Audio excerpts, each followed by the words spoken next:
I am a university professor and a corporate trainer working as a partner for IIPD, lead cybersecurity trainer for IIPD. The other half of my time, I'm spending as a consultant for cybersecurity, where we do penetration testing, cybercrime, and digital forensics, mostly stuff that are related to cybersecurity consulting and from the technical, managerial, and the legal points of view. So let's get started. The first thing that I would like to talk to you about is without getting into much of an introduction, is the use of passwords. And most people, unfortunately, they underestimate the importance of passwords, but passwords are used everywhere.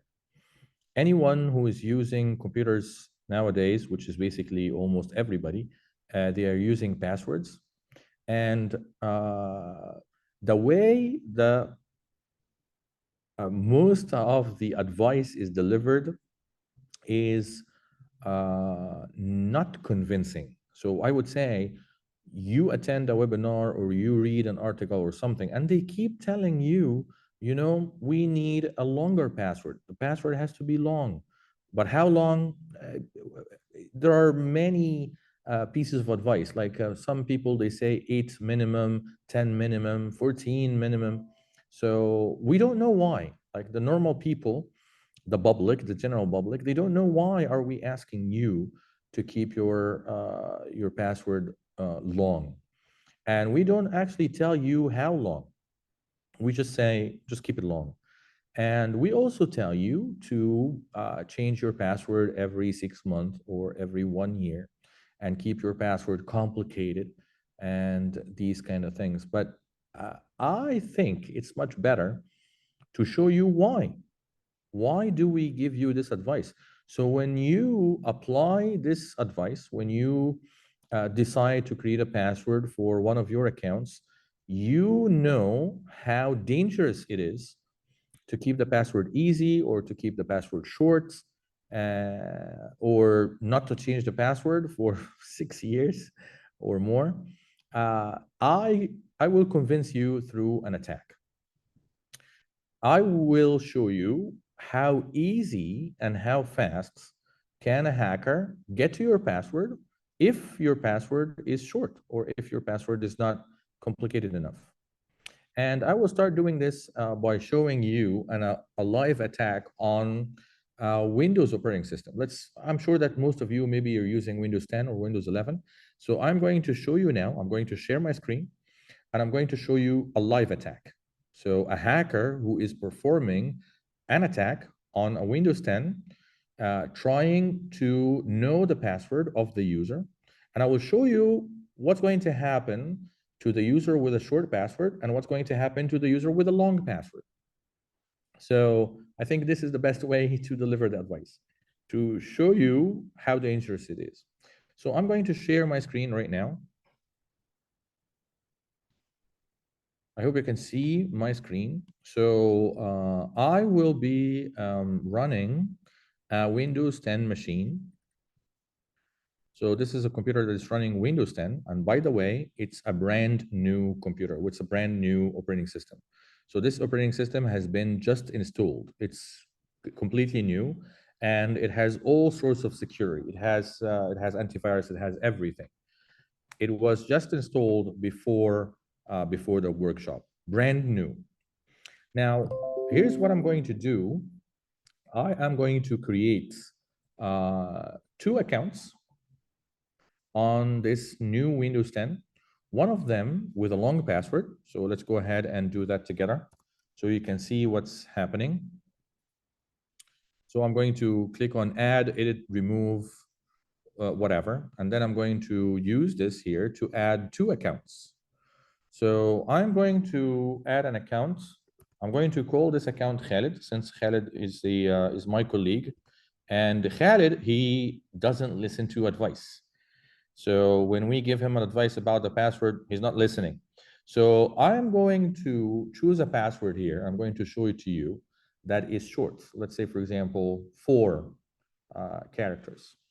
So although this password that I'm going to choose, let's say, for example, it's a capital D, $, small g, and then 6. So if you take a look at this, it's D, $, small g, and then 6. So this is a complicated password. It has a capital letter, it has a small letter, and it has also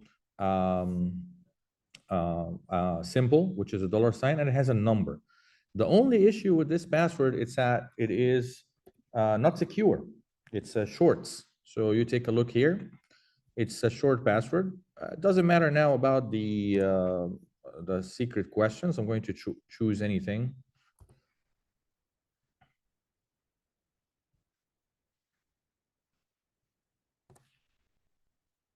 Okay, and I'm going to create another account for someone who's actually listening. Let's say, for example, Yomna.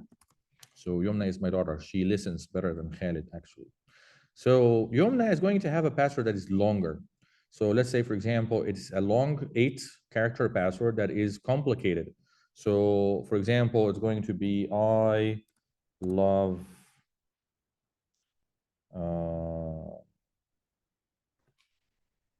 let's do it. I love OU, whatever. So if you take a look here, we have capital letters, we have small letters. Let's do this like this. So we have a capital letter, we have a small letter, we have numbers, and we have a symbol as well. Right? So I love you this way. And then I'm going to repeat that again.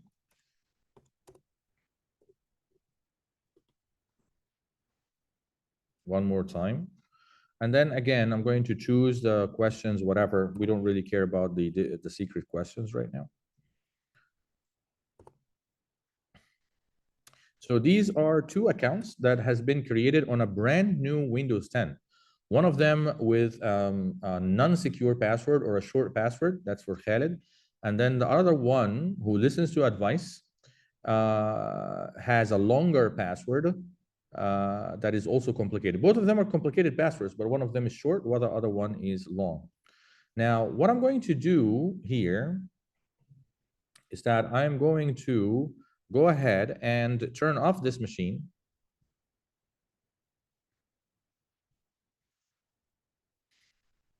And then I'm going to start the attack. So I'm going to, whatever I'm going to do right now is a little bit technical. So you don't really have to understand what I'm doing. This is hacking stuff. I don't want you to understand the hacking stuff. I just want you to watch the consequence. So I'm going to attack this machine using something that's called Kali Live or Kali Live everything. And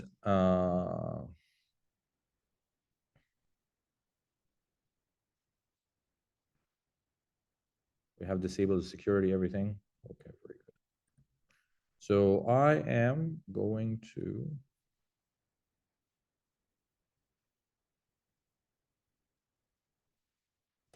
So I'm going to start this machine, but now I am starting this machine from a hacking system. If you haven't heard about Kali before, as you can see, it's a little bit scary. You can see the dragon. Kali is it's a system that is used by hackers and penetration testers, of course, and it's used to do lots and lots of attacks, all sorts of attacks. So here's what I'm going to do. And again, you don't really have to understand what I'm doing, but the only thing that I want you to see is how fast am I going to attack this machine. So I'm going to get into the hard disk. I'm going to go into Windows. I'm going to go into System 32. And then I'm going to go into the folder that has all the secrets. And I'm going to go here and I say open terminal here. I'm going to zoom in a little bit so you can see what I'm doing. And then I am going to get root access to this machine. Now I'm having root access that has all the privileges and permissions. And then I'm going to use a tool that is called the mPacket secrets dump. And then I'm going to get the details about the users of this machine.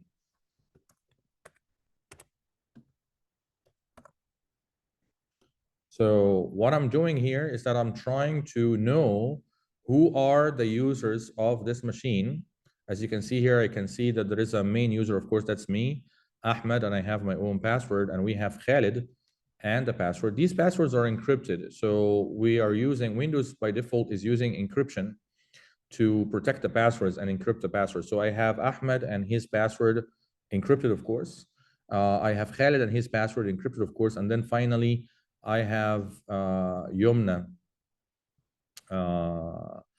and the password. What I'm going to do now is that I'm going to go ahead and copy these two users who I'd like to attack. So I'm going to copy. I'm going to copy this.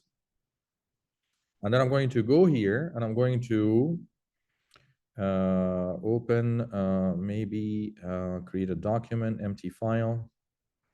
I'm going to call it hash. Again, you don't really need to understand what do we mean by hash, but all what I'm going to do is I'm going to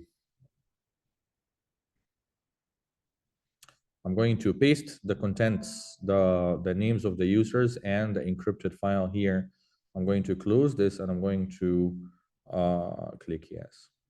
Now I have a file, and this file has the users and the encrypted passwords, the protected passwords from Windows. Now, what I'm going to do is that I'm going to run an attack that is very common. It's called a brute force attack, which is basically trying to crack these passwords. The tool that I'm going to use now, it's called offcrack. So I'm going to go ahead and load a pwdump file, and then I'm going to go into desktop. I'm going to find the hash file, and it's going to automatically load the user that's called Khaled, the user that's called Yomna, and the passwords, the encrypted passwords of these two users. As soon as I click on crack, you will find that it's within very few seconds, it was able to find the password of Khaled, but the password for Yomna is not found. And we're done. It literally took 5 seconds to crack the password of the Khaled account. Why? Because it's short. And when the password is short, it can be cracked very, very fast. Yomna, because it is a longer password, and I did put a limit. Of course, we cannot stay here for days or months in the workshop. But can I crack Yomna's password? I can. I actually can. But it will literally take me several months. You see the difference? So a 4-character password can be cracked in literally 5 seconds or even less, while a longer password, let's say, for example, 8 characters or 10 characters, can take months. Sometimes it can take years to crack using this particular method. So I hope that you now understand why do we keep saying keep your password longer. I'm not going to bring you in this workshop just to tell you what you already know. Keep your password longer. No, I am here in this workshop to scare you, to show you what hackers can actually do. So you understand when you create any password, you're creating a password for your computer, you're creating a password for your Gmail account, Facebook account, Instagram account. Keep your password as long as possible. Why? Because we hackers, I'm talking as a hacker here, we have methods of cracking passwords like this one that I just used right now, which is called the brute force method. We have another method that's called the rainbow table, which is even more dangerous. And we have lots of other methods that we can use to crack your password. Most of them are going to take way more time if the password is long and complicated compared to shorter passwords. Shorter passwords in just few minutes or few seconds even, while longer passwords, they can take months or years. Now, the question is, why do we tell you to change the password every 6 months or every 1 year? It's the same reason. It's the same reason. If I am patient, I told you, for example, Yomna has an 8-character password, which is more secure, definitely, compared to Khalid's password. But I still can crack Yomna's password. I just have to be patient as a hacker. I run the software, keep the software running for 7, 8 months, or maybe a year or something, and I will find the password sooner or later. So what we are telling you is make your password long, make your password complicated, but also change your password every 6 months or every 1 year. So even if one of the hackers is trying to crack your password, when they finally succeed in cracking your password, you have already changed that password. You understand? So if someone is okay, my password will need maybe a year to crack. Before the year is done, I have already changed this password to something else. So even if the hacker succeeds in getting my old password, it's an old password anyway. And they have to repeat the attempt another time with a new password, which would be useless for the hacker. So if we are talking about passwords, um, advice number one is that keep your password as long as you can, more than 8. I would personally recommend 12, but 10 is also fine. And the password has to be complicated, and you have to change the password every, I would say, 1 year. Okay, 1 year is fair. Okay. Now, there is another piece of advice that I would like to give you at this point, which is that this is a very important piece of advice. Every critical service that you are using has to have a different password. What most people do, which is very dangerous, is that, okay, I'm going to listen to you, Ahmed, no problem. Long password, let's say, for example, 12 characters, and it's complicated. I'm going to change it every 1 year. But in order for me to make it easier on myself, I'm going to use this password for everything or for the most important things. Like it's the same password for my bank account. It's the same password for my Gmail account.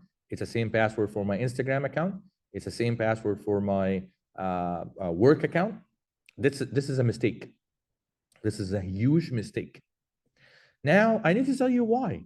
And if I want to tell you why, then I have to stop the share and share something else.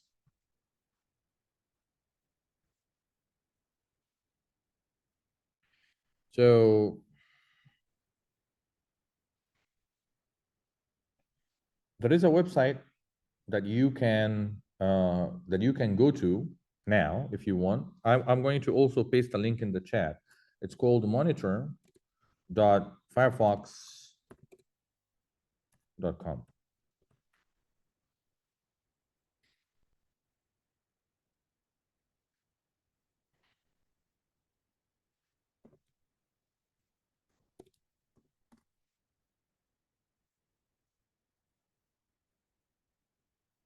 So this website, monitor.firefox.com.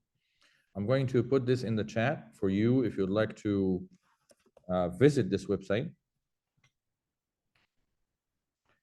So what I would like you to do is that I would like you to put this website is safe. It's a website that it has been provided by Firefox, which is a very well-known company for it's a software company. They do browsers and stuff. So it is a safe website, and I'm not asking you to provide any secret information or anything. Just put your email address, and then click on check for breaches.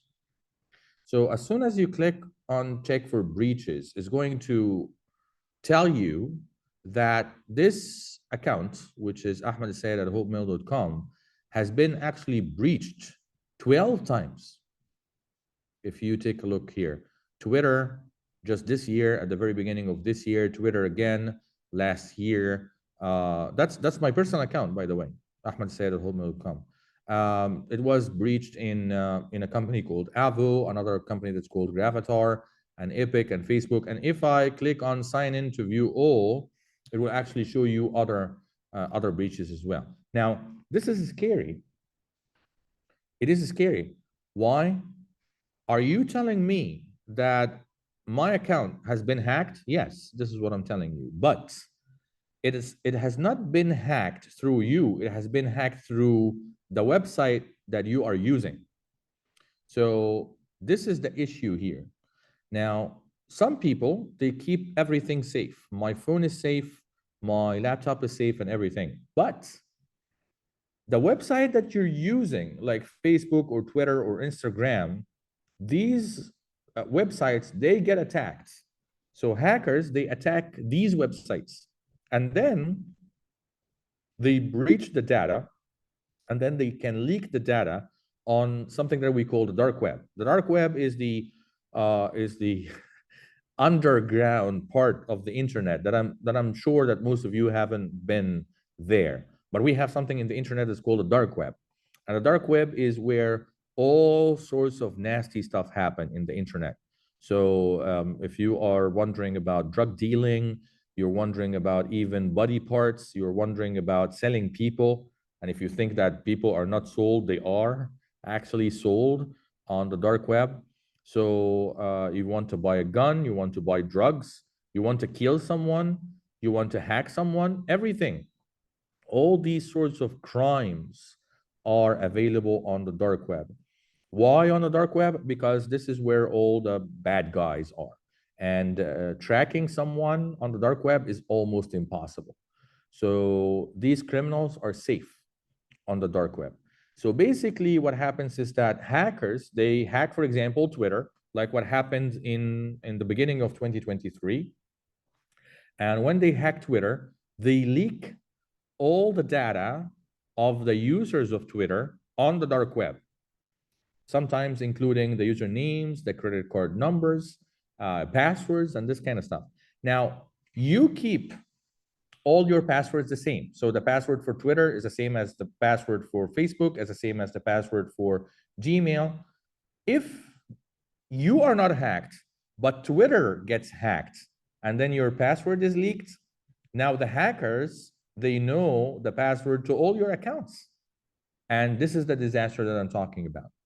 You cannot have all the passwords the same. This is wrong. Okay, you have to create a separate password for each account. Twitter has a password, Facebook has a password, Instagram has a password, Gmail has a password, work account has a password, bank account has a password, different passwords for different accounts. Why? Do not put all the eggs in one basket.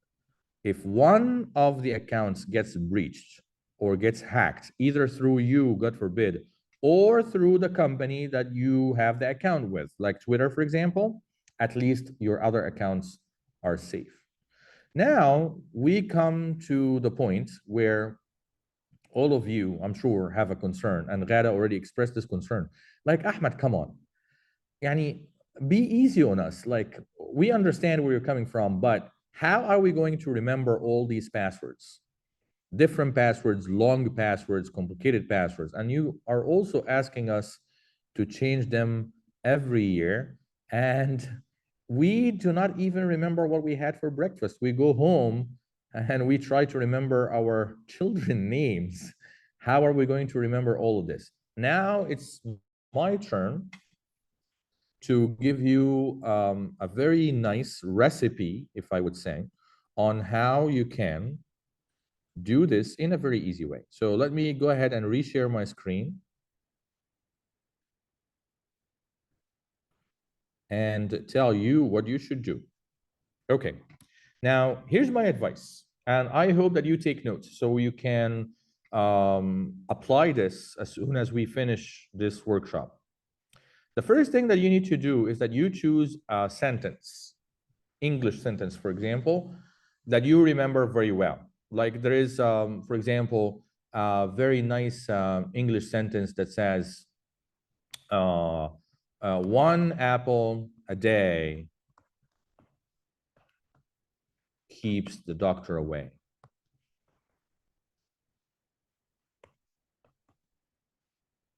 I'm sure that you know this English sentence, right? So this is step number one. Choose any sentence that you like. It can be a quote like this. It can be something that you remember. It can be one verse of the Quran, for example, or one part of a song that you like. I don't care. One apple a day keeps the doctor away. That's step number one. Step number two, I would like you to convert this sentence into letters, but this time make it a little bit complicated. For example, I'm going to convert this to something like this. This one, I'm going to put it like this. So one apple. So apple is A. And then this A here, I'm going to put it at. Okay. And then the D is D. And then the K is K. And then the T is T. And then the doctor, I'm going to make it D, capital D, because doctor is like, it should be a capital D. Okay. And then I'm going to put an A at the end. So this is basically, if you take a look at it, one apple a day keeps the doctor away. Okay. If you take a look at this right now, it can work as a password, a very strong password actually, which is a password that is actually 8 characters. It has capital letters, it has small letters, it has a number, and it has a symbol, which is the @ symbol. Now, is this enough? No, not enough. Now, what you have done is that you have created your preferred password. Now, you need to make this password customized for every service. So what I do is that for example, I add 2 letters at the beginning and 2 letters at the end, all in capital, that are representing the service that I am using this password for. For example, if I'm going to use this password for my bank account, Emirates MBD, so I'm going to put ENBD at the end. You understand? Now, the same exact password I can use, but this time for my Gmail. It's the same password, which is 1A@DKT, capital DA, but if I'm going to use it for Gmail, I'm going to add GMAL, for example. So GM at the beginning, AL at the end. It's the same exact password. So basically, if you think about it, you're only remembering the green parts. Only the green part, which is 1A@D, KT, capital DA. And then you remember to add 2 letters at the beginning, 2 letters at the end for whatever account are you using. Are you signing into your bank account? Then EN, and then the password, and then BD. Are you signing into Gmail? No problem. GM, and then the password, and then AL. Are you signing into, for example, Instagram? So INST, whatever you choose, whatever letters that you would like. And now you are having a special password for every account. You don't have the same password for each account, but at the same time, it is very easy for you to remember. Okay. Now, one final thing. I told you to change this password every year, right? How can we do this? Again, you can add a number. I'm going to use the blue here. You can add a number anywhere. You can add a number in the middle here, for example, at this particular place, or any place at the end, at the beginning. It doesn't matter. You can start, for example, with 1. And then after a year, okay, you make this one 3, and then make it 5 after a year, and then make it, you go ahead and, for example, follow the odd numbers. So you start with this EN1A@DKT1DABD, and then change that after a year. For example, you choose in January every year, I change all my passwords. So the password stays the same. The only thing that is changing for all the accounts is the number that's in the blue. I change it from 1, and then the next year make it 3, next year make it 5, and so forth. So if you start counting now, you have how many characters? 1, 2, 3, 4, 5, 6, 7, 8, 9, 10, 11, 12, 13 characters of a password that is very easy to remember. It all based on 1 apple a day keeps the doctor away. Okay. And 2 letters at the beginning, 2 letters at the end for Emirates MBD, Gmail, Instagram, anything. And then there is a number in the middle, wherever, or the end, that represents the version of the password. So this is the first version, and then the second version, then the third version. And this is going to only change every 1 year. Now, should you do this for old accounts? Actually, no. You do this only for critical accounts, not old accounts. For example, I didn't mention anything about Netflix. You have a Netflix account, Just choose any password on Netflix. Who's going to hack your Netflix account? We don't care about Netflix. You are creating a username and password for any other service that is not very important, or it's very unlikely that gets hacked. Don't don't follow this method. Just choose an easy password and make it one password for everything. Khalas, no problem. So I have the same password for Netflix. I have the same password for OSN. I have the same password for all other accounts that are not very important to me. All of them are one password, and then that's it. But this method that I'm explaining to you, it's for critical accounts. Gmail account, social media, of course, accounts like Instagram, Facebook, Twitter, and these kind of stuff. Bank account, if you have another email account like Hotmail, for example, or Yahoo. So if all in all, if you think about it, you are going to have how many passwords like this? Maybe 6, 7. And again, they're all easy to remember because they are all based on the green password. Only a few letters that are changing based on the account itself. Now, this way, you are safe from a password point of view. You are safe. You are safe here means that it's very, very unlikely that hackers are going to attack your password through any of the methods as I mentioned, like, for example, brute force, rainbow table, all these sorts of password cracking methods. You are safe. Even if one of the passwords got leaked, a Twitter attack, or an attack on Twitter, I mean, or an attack on Facebook, or an attack on Gmail, or one of these companies, you are safe. One thing that was not shown on the monitor that Firefox, because I needed to sign in, but I didn't want to waste your time. A couple years ago, there was an Egyptian company that's called Swivel. I'm not sure if you heard about Swivel. It's actually a company that started in Egypt. I'm Egyptian, obviously. And almost everybody in Egypt had an account on Swivel, including a username and password and credit card number. It is public transportation company, very similar to Uber and Careem, but for public transportation. Most of the Egyptian people had an account on Swivel. Last year, the whole database of a Swivel was leaked on the dark web. Everything, usernames, passwords, credit card numbers. It was a disaster. Did I uh, care? No, I didn't care. I just changed my credit. I blocked my credit card as soon as I heard about the attack. I didn't care about the password. It was a unique password. It was a password just for Swivel. Okay. They can leak the password, and then the hackers will never be able to use this password again on any of my other accounts. If this was the same password as my Facebook account or Gmail account, that would have been a very, very bad problem. Now, one more thing that maybe we will talk about in just a minute, which is phishing. We will talk about phishing, getting the passwords through social engineering or phishing attacks. Now, how can you protect yourself? This is what we were discussing moments ago, is multi-factor authentication. Multi-factor authentication is that passwords are not enough, even if they're secure.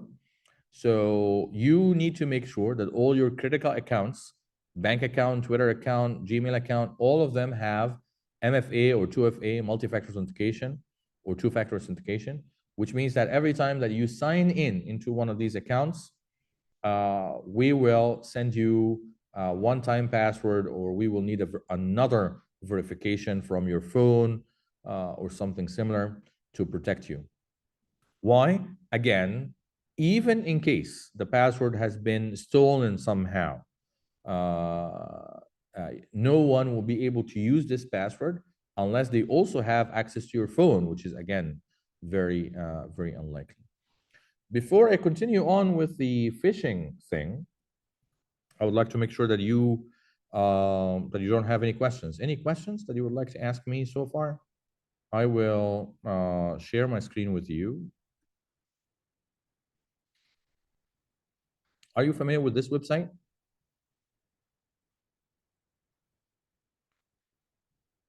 Yes or no? You can raise your hands. Yeah. Okay. So many people are familiar with this website. This is the official. Thank you very much for participating. So I'm sorry, hold on. So this is the official website for the GDRFA, the General Directorate of Residency, where you manage your accounts, you manage your residency, you manage your visas, and these kind of stuff. Now, here's what I'm going to do. What I'm going to do right now is that I'm going to hack you through what we call a social engineering attack or a phishing attack. So I am going to send you a link now in the chat. You are going to open the link, and it's going to show you a website that is exactly similar to this website, where you are going to put your username and password, and then I'm going to extract the username and password. So the victim here doesn't know that this is the fake website because it looks exactly the same.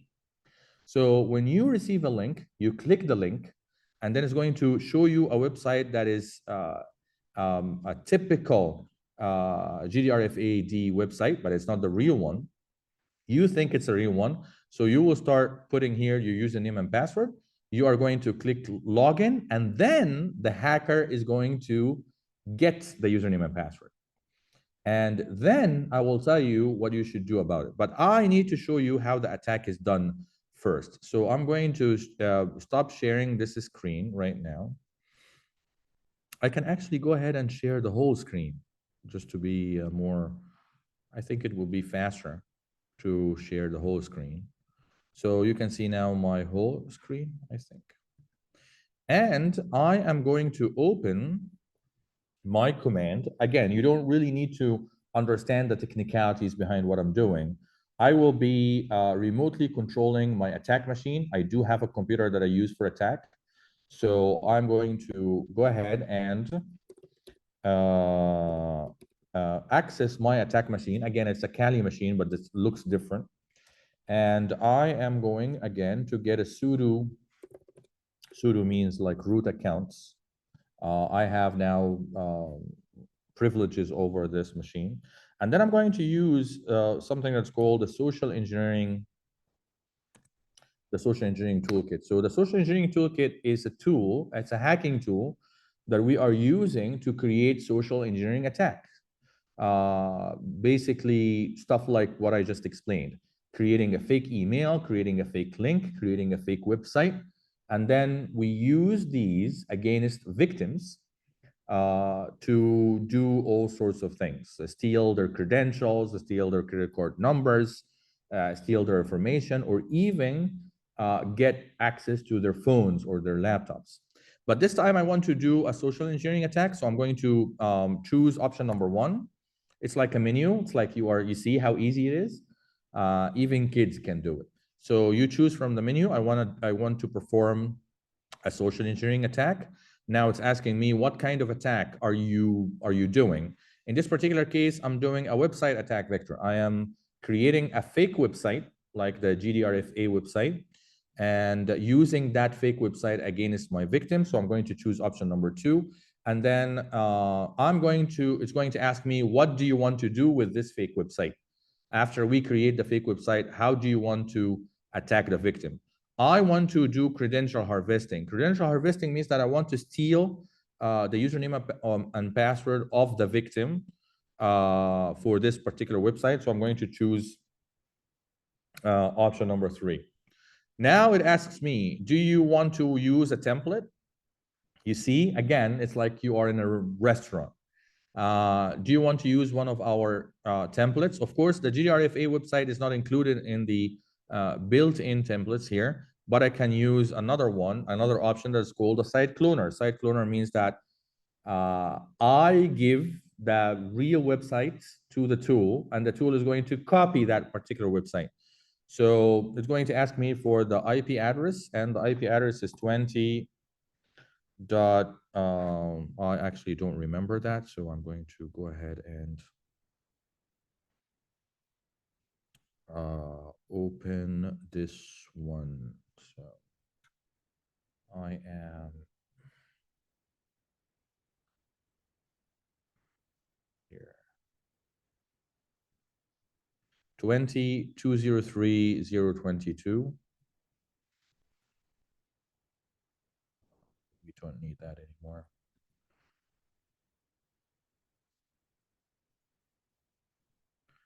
20.203.0.22. So this is the IP address that I'm going to give to you, or this is the link that I'm using for the attack. And then it's going to ask me, where is the URL to clone? So all I need to do right now is that to take this, the URL of the real website, and then give it to the tool. So the tool can actually copy that particular website. Now, when I'm done, I am now waiting for victims to access my fake website. So I'm going to give you the link right now, which is http 20.203.0.22. So I'm going to send you this link, and I want you to click the link. So you will be with the victims. But again, I'm giving you already heads up. You are the victims now. And you are going to be presented with a website that looks exactly the same as the GDRFA website. All I need you to do is just put any fake username, put any fake password, and let's see what's going to happen. Go ahead, show me what you're going to do. I'm going to actually go ahead and click that.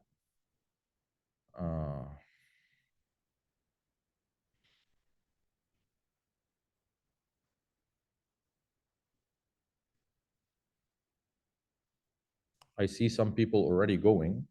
HTTP and 20.203.0.22. I will do it myself. And as you can see here, it presented me with a website that looks exactly the same as the website for the GDRFA. All I'm asking you to do right now is that just put any username and password, not the real one. You see what's happening now on my screen? Hacking is underway. Okay. I can even go ahead and tell you what usernames and password have you provided. So we have here,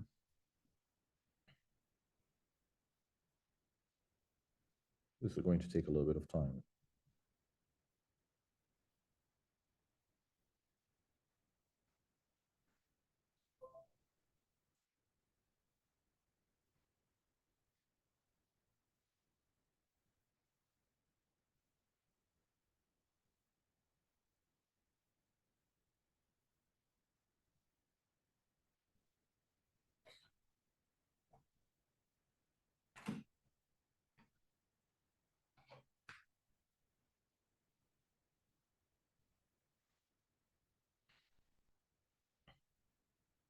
We have too many people, mashallah, so we need to.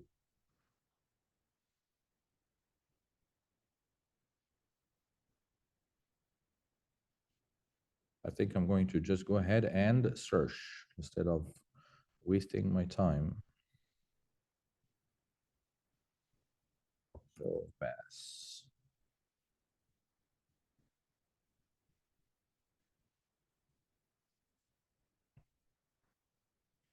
So somebody left the password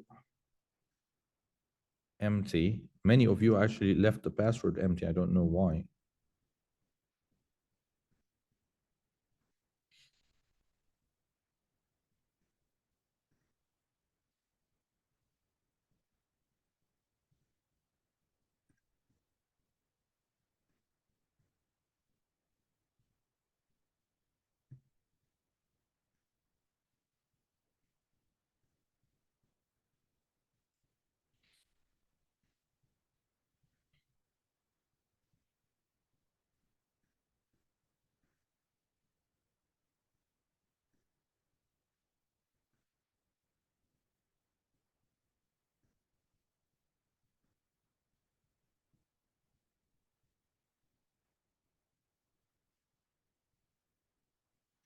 I would ask you, maybe we will need to repeat this again, but I would ask you to just click on login once, because we have many people and I don't want us to waste the time search empty.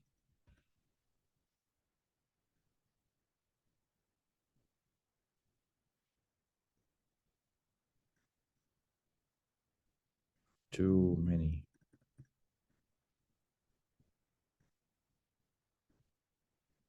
I should have attacked one, only one person, maybe Khalid. Here, for example, somebody here who did the catch me 1 2 3 thing. Raise your hand. I have too many hands. Is it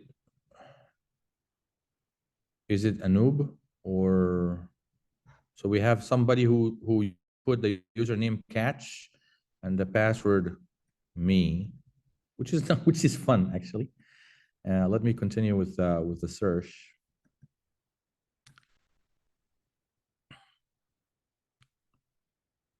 Here again, catch me one more time. That's too many people. That's he. I believe he clicked login several times, which is something that I should have warned you about. But we have too many catch me's. And who else?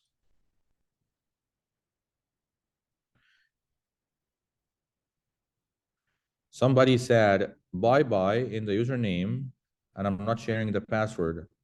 Again, that's fun.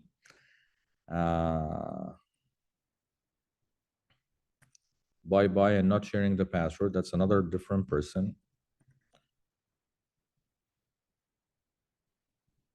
I'm sure that you get the idea right now of what we are doing here. But as I said, we have too many people. Somebody did xylophone. Who's the xylophone guy? Password is quirt at 123. That's a different person. Somebody here, for example, Muhammad Kamal, MK at 2023. So as you can see, everybody who put a username and password, bye-bye again, not sharing the password again. I'm sure that you get the point. So this is an example of a phishing attack. I can just send you a link. I can make the link look pretty, like a GDRFA link, send it to you over WhatsApp, over email. You open the link, you get presented with a website that looks exactly the same as the GDRFA website. You put the username and password, and then you're done. Khalas. Rest in peace, my friend. I have your username and password for GDRFA, and I can do anything that I want with your account because I have your username and password. Now, how can we protect ourselves against these kind of attacks? Before I tell you how can we protect ourselves, I have to turn off this website because keeping this website alive is illegal and I don't want to go to jail. So let's exit this one and let's go ahead and turn off this attack because I do not want Dubai police to arrest me. So let's turn that off. Turn off also the attack machine. Okay. Now, the attack that I've done on you is actually legal because I told you beforehand, but leaving this website alive, maybe somebody will get to that website by mistake, provide real username and password. That's of course illegal. And I don't want to do anything illegal. So this is pretty much how a phishing attack works in a nutshell. I can do this with anything else. I can do this with Instagram. I can do this with Facebook. I can do this with Gmail. I can do this with any website that I want.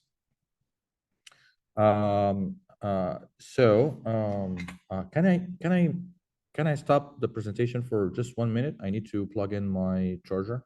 Just give me 1 minute. Okay, I'm back. So the lesson that we have learned here is that it is actually easy to attack you through phishing attack or social engineering attack. So even kids nowadays can do these kind of stuff because there are videos online and they can follow the videos that I'm sorry. The attacks that I'm demonstrating in this particular webinar are just very basic, very, very basic. I didn't even get into sophisticated malware attacks and network attacks. We keep these kind of things for professionals. But you can imagine what a kid, literally a kid, can do to you through these very basic attacks. And there are many videos online on how to perform these kind of attacks. They don't need even a hacker. Anyone with very small computer knowledge or computer experience can just follow the steps and perform a social engineering attack like this, steal your username and password for any of the websites. So what's going to protect you is, number one, of course, do not click a link that you don't trust. That's number one. Number two, make sure that the website is a real website before you get. And it has to be secure. And I'm sure that you know about you have to see the green lock or the green tick that tells you that the website is secure. If you open a website like Facebook, Instagram, Twitter, and it doesn't have the lock, do not put your username and password. So these are the most important two pieces of advice. Do not click the links that you don't know. And the second advice is please make sure that you are on the real website before you provide a username and password. If it's not secure, doesn't have the lock, doesn't have the green tick, do not provide the username and password for that particular website. One final thing that we have already discussed is that always use multi-factor authentication. Multi-factor authentication will protect you in case, God forbid, you made a mistake. You click the link, you provide a username and password, like what we have done moments ago. At least you have a backup security protection, which is the multi-factor authentication. Even if I get your username and password as a hacker, I will not be able to use your password because it needs an additional verification step, which is the mobile authentication through an OTP or something like that.